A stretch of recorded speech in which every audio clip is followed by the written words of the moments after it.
I had this roommate, Jim McDonough, nice Irish guy, received a meatloaf in the mail from his mom. We were living in Milwaukee at Marquette, you know. His mom was in Chicago, sends him a meatloaf. It only took a day to get in the mail, she said. But imagine you receive a day-old meatloaf in the mail from your mom in college. Oh, God. So Chris Farley knew exactly what to do.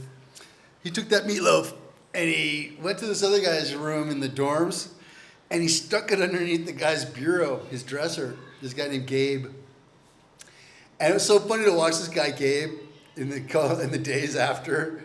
You know, it's like freaking out because he doesn't understand why he smells and why his room smells, and he's like putting extra deodorant on and everything. And one day, you know, we're all down in the cafeteria, and this guy Gabe goes, "All right, I've had enough."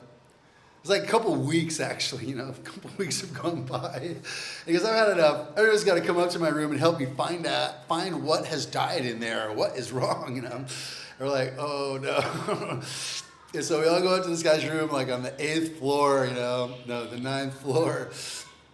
And you know, me and Jim McDonough and Chris Farley were all like pretending to look, you know. And then all of a sudden we hear, "Aha, I found it." And Gabe has this big potted plant that he had. And he throws it out the window.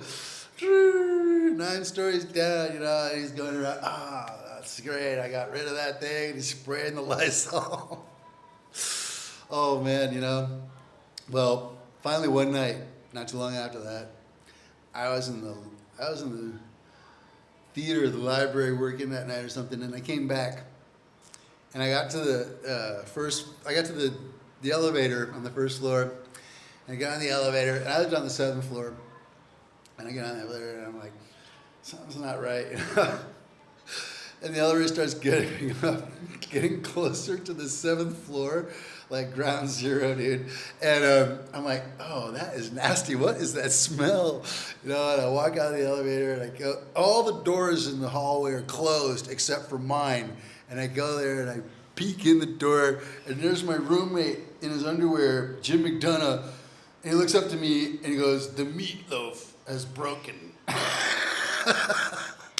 What happened was Gabe found it, and he remembered that it was Jim McDonough's mom who sent him a meatloaf, and goes down to the room and smashes this Nancy putrid meatloaf on Jim's chest.